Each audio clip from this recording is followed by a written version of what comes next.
Hello friends, welcome to my channel rishi.edu. Myself Rishita.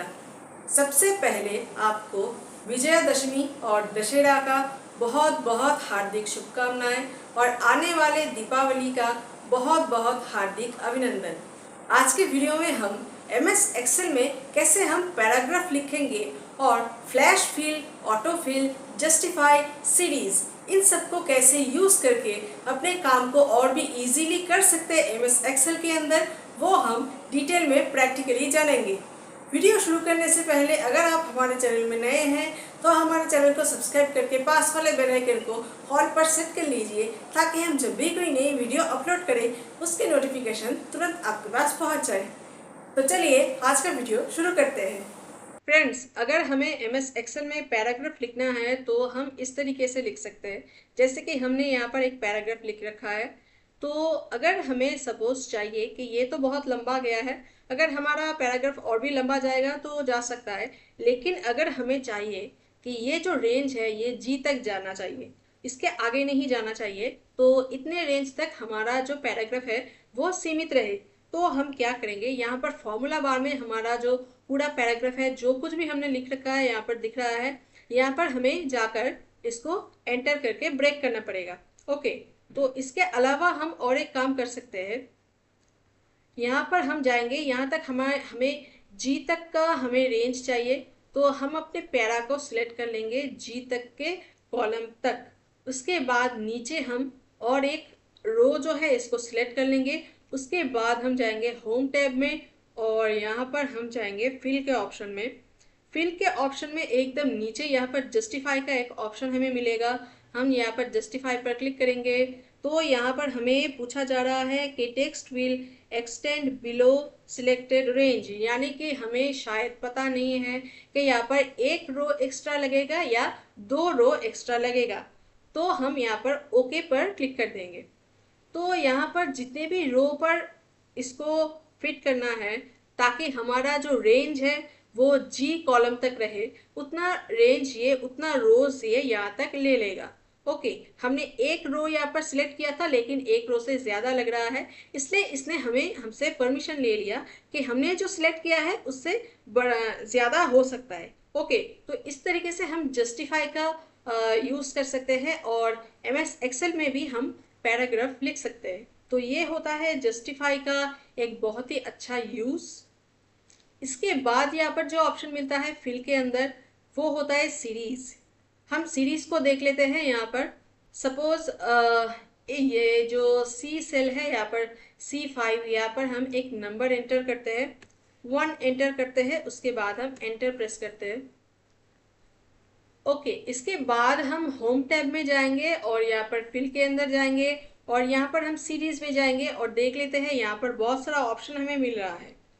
हमें यहाँ पर पहला जो ऑप्शन है वो हमसे पूछ रहा है कि हमें जो रिकॉर्ड चाहिए, जो हमारा आउटपुट चाहिए, वो रोज में चाहिए या कॉलम्स में चाहिए। तो यहाँ पर हम अगर रो वाइज अपना रिकॉर्ड चाहते हैं, अपना आउटपुट चाहते हैं, तो रोज को सिलेक्ट करेंगे। अगर हमें यहाँ पर कॉलम वाइज अपना रिकॉर्ड को चाहिए तो हम यहाँ पर कॉलम को सिलेक्ट करेंगे।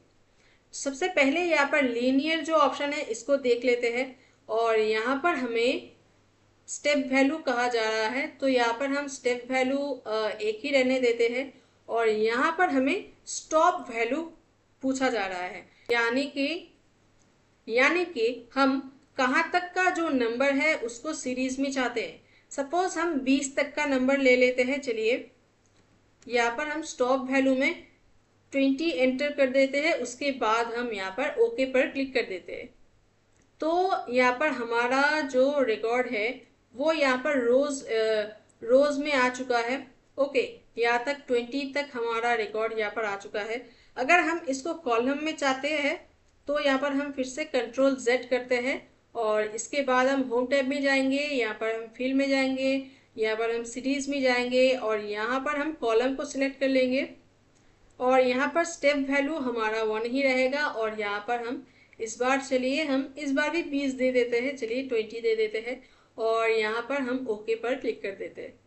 तो यहाँ पर अब हमारा जो रिकॉर्ड है वो कॉलम वाइज आ चुका है। ओके, अब यहाँ पर हम फिर से Ctrl Z करते हैं।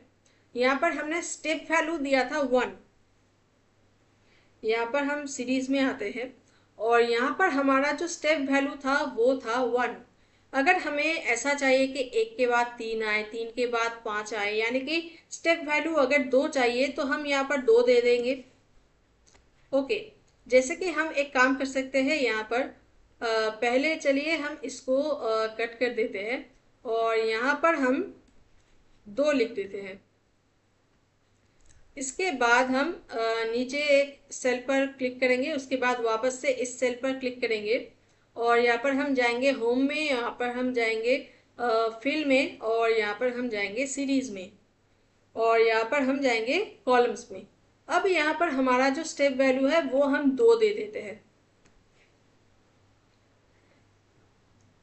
और इसको हम लीनियर ही रहने देते हैं और यहाँ पर हम 20 तक का वैल्यू चाहते हैं तो 20 यहाँ पर एंटर करके यहाँ पर हम ओके पर क्लिक कर देते हैं। तो यहाँ पर रिजल्ट हमारा जो होगा वो हर एक का स्टेप वैल्यू 2 होगा। 2 + 2 4, 4 + 2 6, 6 + 2 8। ओके, इस तरीके से 20 तक हमारा रिजल्ट आता रहेगा। और अब इसका जो अगला ऑप्शन है वो हम देख लेते हैं। यहाँ पर भी हम चलिए 2 एंटर कर लेते हैं। उसके बाद हम होम में जाएंगे और यहाँ पर हम फिल में जाएंगे और यहाँ पर हम सीरीज में जाएंगे और यहाँ पर हम कॉलम को सिलेक्ट कर लेंगे। जो भी रिजल्ट है वो हम कॉलम में चाहते हैं। और अगला जो ऑप्शन है वो होता है ग्रोथ।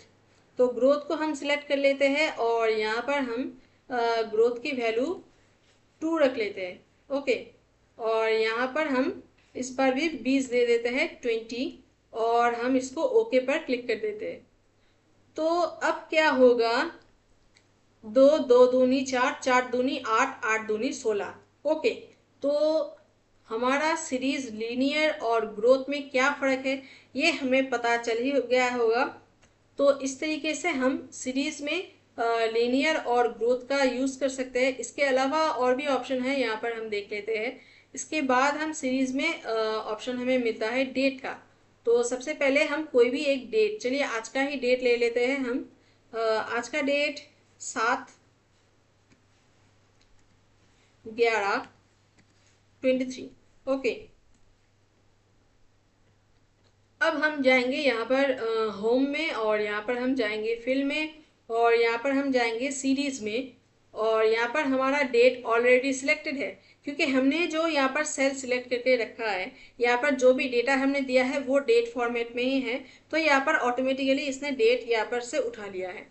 अब यहाँ पर डेट जो है यहाँ पर हम किस तरीके से चाहते हैं, अगर हम इसको डे वाइज चाहते हैं तो हम इसको ऐसे डे रखेंगे और यहाँ पर हमारा जो स्टेप वैल्यू है वो अगर 1 रहेगा और सपोज हमें 7 से 14 तक की डेट चाहिए, यानी कि हमारा स्टॉप वैल्यू होगा 14/11/23। तो यहाँ पर हम लिख लेते हैं 14/11/23। तो हम ओके कॉलम कर लेते हैं और यहाँ पर हम 14/11/23 ये देकर ओके पर क्लिक कर देते हैं। तो यहाँ पर हमारा 7 से 14 तक जो डेट है वो यहाँ पर आ चुका है।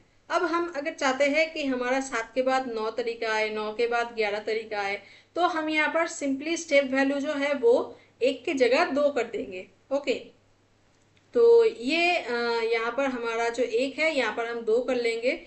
तो ये हम यहाँ पर दिखा नहीं रहे हैं, आप खुद से करके देख लेना। और यहाँ पर अगला ऑप्शन यहाँ पर आता है वीकली, यानी कि हम यहाँ पर चलिए आज का डेट या फिर हम एक तारीख को दे देते हैं 1/11/23 और एंटर प्रेस करते हैं।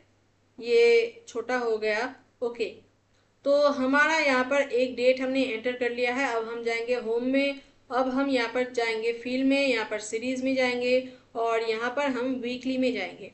ओके, उसके बाद हम यहाँ पर चलिए 20 तक का डेट हम यहाँ पर एंटर कर लेते हैं। तो स्टॉप वैल्यू हम 20 तक का दे देंगे और यहाँ पर हम ओके इसको कॉलम कर लेंगे।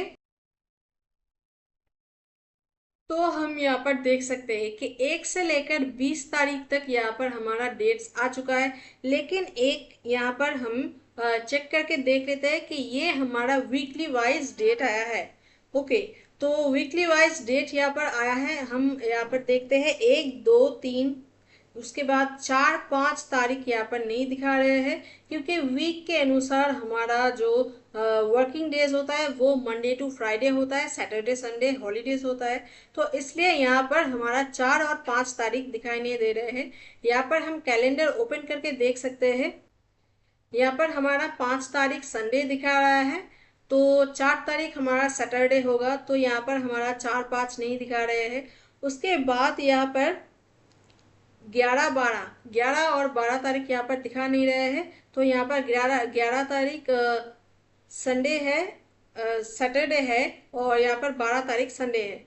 तो इस तरीके से हम अगर वीकली को सिलेक्ट करेंगे तो हमारा वीक का जो वर्किंग डेज है उसी की तारीख यहाँ पर नजर आएगा, और बाकी जो सैटरडे संडे है वो यहाँ पर नजर नहीं आएगा। तो इसके बाद यहाँ पर जो ऑप्शन आता है उसको हम यहाँ पर देख लेते हैं। फिल के अंदर सीरीज में जाएंगे, उसके बाद यहाँ पर हमारा मंथ का एक ऑप्शन आता है। तो हम यहाँ पर एक काम करते हैं, यहाँ पर सेम तरीके से कोई भी एक डेट यहाँ पर एंटर कर लेते हैं। 1 तारीख ही एंटर कर लेते हैं। ओके, और यहाँ पर अब हम यहाँ पर होम में जाएंगे, और यहाँ पर हम फिल में जाएंगे, और यहाँ पर हम सीरीज में जाएंगे, और यहाँ पर हम सिलेक्ट कर लेंगे मंथ। और सपोज हमें यहाँ पर ये हमारा नवंबर मंथ चल रहा है, तो सपोज हमें यहाँ पर मार्च 2024 तक का डेट मंथ चाहिए। तो हम यहाँ पर लिखेंगे 1 मार्च, यानी कि 03/24, और इसके बाद हम इसको कॉलम सिलेक्ट कर लेंगे, और यहाँ पर हम ओके पर क्लिक कर देते हैं। तो अब हम यहाँ पर देख सकते हैं कि हमारा जो मंथ है वो यहाँ पर आ चुका है। हर एक मंथ का पहला तारीख हमने यहाँ पर 1 तारीख एंटर किया था, तो नवंबर का 1 तारीख, उसके बाद दिसंबर का 1 तारीख, उसके बाद 2024 का जनवरी का 1 तारीख, 2024 का फरवरी के 1 तारीख, 2024 का मार्च का 1 तारीख। तो इस तरीके से हम अपने मंथ को भी देख सकते हैं, और सेम तरीके से हम यहाँ पर ईयर्स को भी देख सकते हैं। यहाँ पर हम चलिए मार्च को ही एंटर कर लेते हैं, 2023 का। तो 103-2023। ओके, अब यहाँ पर हम सेम तरीके से जाएंगे, यहाँ पर होम में, और यहाँ पर हम जाएंगे फिल में, और यहाँ पर हम सीरीज में जाएंगे, और यहाँ पर से हम यहाँ पर ईयर को सिलेक्ट कर लेंगे। सपोज हमें 2026 तक का डेटा चाहिए, तो हम यहाँ पर लिखेंगे 1/03। इसके बाद हम यहाँ पर कॉलम्स पर सिलेक्ट कर लेंगे, उसके बाद ओके पर क्लिक कर देंगे। तो यहाँ पर हमारा ईयर्स जो है वो यहाँ पर चेंज हो रहा है। ओके, तो ये हमारा हो गया सीरीज के अंदर जितने भी यहाँ पर ऑप्शंस आते हैं। तो ये अगर हमें कॉलम्स में रिकॉर्ड चाहिए तो हम कॉलम्स को सिलेक्ट कर रहे हैं। सेम तरीका है, अगर हमें रोज में रिकॉर्ड चाहिए तो हम रोज को सिलेक्ट करेंगे। तो ये होता है सीरीज के अंदर जितने भी ऑप्शंस आता है वो। इसके बाद हमने जस्टिफाई का ऑप्शन जो है वो यहाँ पर हमने देख लिया है। अब फ्लैश फिल का एक ऑप्शन हाँ यहाँ पर आता है। ये काफ़ी मज़ेदार ऑप्शन है। इसको हम देखने के लिए चलिए एक नया शीट ले लेते हैं। अब यहाँ पर हम फटाफट से कुछ नाम यहाँ पर एंट्री कर लेते हैं। सबसे पहले हम यहाँ पर कुछ नाम एंट्री कर लेते हैं, उसके बाद हम आगे फ्लैश फिल का यूज़ कमाल दिखाते हैं। यहाँ पर हमने कुछ नाम यहाँ पर लिख लिया है। सपोज हमने यहाँ पर जो नाम लिखा है उसको सभी हमें अपर केस में लिखना था, लेकिन हमने शायद सपोज गलती से हमने ऐसे लिख दिया है। अब हमें दोबारा से ये नाम अपर केस में पूरा टाइप करना पड़ेगा। तो हम इस सीक्वेंस में फ्लैश फिल का यूज़ कर सकते हैं। कैसे यूज़ करेंगे, ये हमारा जो नाम है यहाँ पर इससे ज़्यादा भी हो सकता है। तो पहला जो नाम है यहाँ पर अरुण कुमार, ये हमने यहाँ पर लिख दिया है। अब बाकी जो नाम है वो हमें इसी तरीके से अपर केस में लिखना है। तो हम यहाँ पर अरुण कुमार वाला सेल जो है वो यहाँ पर सिलेक्ट कर लेंगे, उसके बाद यहाँ पर हम जाएंगे फिल में और यहाँ पर हम जाएंगे फ्लैश फिल में। तो यहाँ पर हम जैसे फ्लैश फिल में क्लिक करेंगे तो यहाँ पर इसने पिक कर लिया है कि हमारा जो अरुण कुमार पहले वाला जो नाम है वो हमारा किस पैटर्न का है। यानी कि ये जो बी सेल में जितना भी नाम है, बी कॉलम में जितना भी नाम है, उसी को सभी नाम को हमें यहाँ पर अपर केस में चाहिए। तो यहाँ पर हमने यहाँ पर पहले वाला जो एंट्री कर दिया है, इससे हम इसको पैटर्न को यहाँ पर समझा दिया है। बाकी ये जो फ्लैश फिल का ऑप्शन है, इसके ज़रिए बाकी नाम के इसको पैटर्न को इसने खुद ब खुद उठा लिया है। तो इस तरीके से हम फ्लैश फिल का यूज़ कर सकते हैं। इसके बाद यहाँ पर जो ऑप्शन आता है वो कुछ फॉर्मूलाज का यहाँ पर ऑप्शन आता है। तो हम किसी और शीट पर चलते हैं। यहाँ पर हमारा कुछ नंबर्स है। ओके, तो इस सेल पर हम काम करते हैं। तो अगर हमें यहाँ पर सम करना है, सपोज ये 3 जो यहाँ पर एंट्रीज है, इन 3 का अगर हमें सम करना है तो इस सेल को हम बॉर्डर दे देते हैं ताकि हम इसको आसानी से आइडेंटिफाई कर सके। ओके, तो इस सेल पर हमारा रिजल्ट आएगा। तो हम यहाँ पर होम में जाएंगे, उसके बाद हम यहाँ पर ये जो साइन है यहाँ पर जाएंगे और यहाँ पर हम सम के ऑप्शन पर क्लिक करेंगे और इसके बाद इसके अंदर जो ऑप्शन है इसको हम मिटा देंगे और यहाँ पर हमें यहाँ पर ये जो रेंज है इसको देना पड़ेगा और इसके बाद हम सिंपली एंटर प्रेस कर देंगे तो यहाँ पर इसका सम हमें निकल के आ जाएगा। अब अगर हमें चाहिए कि यहाँ पर ये जो कॉलम है, जी कॉलम है, यहाँ पर जितने भी एकदम लास्ट वाला जो एंट्री है इसको छोड़कर अगर यहाँ से जितने भी एंट्रीज है यहाँ से मिनिमम एंट्री क्या है, कितना है, ये अगर हम आइडेंटिफाई करना चाहते हैं तो हम यहाँ पर मिनिमम का फॉर्मूला अप्लाई कर सकते हैं। अगर हमें मिनिमम का फॉर्मूला नहीं आता हो या फिर याद नहीं आ रहा है तो हम यहाँ पर होम में जाएंगे और यहाँ पर हम सम में जाएंगे और यहाँ पर हम मिनिमम का जो ऑप्शन है यहाँ पर हम सिलेक्ट कर लेंगे और सेम तरीके से यहाँ पर हमें रेंज जो है, जिस रेंज में हम अपने मिनिमम वैल्यू को सर्च करना चाहते हैं उस रेंज को हमें यहाँ पर डालना होगा और यहाँ पर सिंपली एंटर प्रेस कर देंगे तो यहाँ पर सबसे छोटा जो वैल्यू है 1000 यहाँ पर निकल के आ जाएगा और सेम तरीके से हम यहाँ पर मैक्सिमम का भी वैल्यू निकल सकते हैं। इसके बाद यहाँ पर जो ऑप्शन आता है वो होता है क्लियर का ऑप्शन। अब यहाँ पर हमारा जो इतने बड़े डेटाबेस है, अगर यहाँ पर हमें कहा जाए कि यहाँ पर जितने भी कंटेंट्स हैं यहाँ से और भी ज़्यादा हो सकता है, 1 लाख 2 लाख का हमें अगर कोई डेटाबेस हो तो हम एक एक करके तो उसका एंट्री को हम डिलीट नहीं कर सकते। तो हम एक काम करेंगे, पूरी जो हमारा डेटाबेस है उसको हम सिलेक्ट कर लेंगे। उसके बाद इस तरीके से हम सिलेक्ट कर लेंगे। उसके बाद हम होम में जाएंगे और यहाँ पर हमें क्लियर में जाना होगा और यहाँ से अगर हमें फॉर्मेट को रिमूव करना है तो पहले हम फॉर्मेट को रिमूव करके देखते हैं। यहाँ पर हमने बोल्ड किया है और लेटर साइज को भी बढ़ाया है तो यहाँ पर हम क्लियर फॉर्मेट करेंगे तो हमने जितने भी फॉर्मेटिंग यहाँ पर लगाया है वो यहाँ से हट चुका है। हम यहाँ पर देख सकते हैं यहाँ पर इसका जो लेटर साइज है वापस से 12 में आ चुका है। और इसके बाद यहाँ पर अगर हमें कहा जाए कि इसका जो कंटेंट्स है यानी कि इसके अंदर जो कुछ भी लिखा है उसको अगर हमें मिटाना है तो यहाँ पर हम क्लियर कंटेंट्स में जाकर उसको मिटा सकते हैं। ओके, और यहाँ पर अगर हमें कोई हाइपरलिंक यहाँ पर डाल रखा है तो उसको भी अगर हम हटाना चाहते हैं तो हम क्लियर हाइपरलिंक ऑप्शन के ज़रिए उसको हटा सकते हैं। और इसके अलावा अगर हमें कहा जाए कि जो कुछ भी यहाँ पर लिखा है सभी को एक ही बार में हटा दो तो हम यहाँ पर क्लियर ऑल को सिलेक्ट कर लेंगे। तो यहाँ पर जितने भी फॉर्मेटिंग लगा था, जितने भी कंटेंट्स था, सब कुछ एक ही बार में यहाँ पर डिलीट हो जाएगा। तो ये रहा हमारा आज का जो एडिटिंग ग्रुप के अंदर जो ऑप्शंस हमें ये 3 ऑप्शन मिलते हैं इसके यूज़। तो आई होप आपको ये वीडियो अच्छा लगा होगा। ये वीडियो अगर आपको अच्छा लगा तो वीडियो को एक लाइक करना बिल्कुल मत भूलिए। आपका एक लाइक हमें और भी मोटिवेट करता है ताकि हम आगे और भी अच्छी अच्छी वीडियो ला सके। तो आज की वीडियो यही तक। तो फ्रेंड्स, उम्मीद करते हैं आपको ये वीडियो ज़रूर अच्छा लगा होगा, ज़रूर यूज़फुल लगा होगा। अगर ये वीडियो आपको अच्छा लगा और हेल्पफुल लगा तो वीडियो को एक लाइक ज़रूर कीजिए और वीडियो को बहुत शेयर कीजिए। आपका एक लाइक हमें और भी मोटिवेट करती है आगे और भी अच्छी अच्छी वीडियो लाने के लिए। तो मिलते हैं अगले वीडियो में, तब तक के लिए good bye and take care.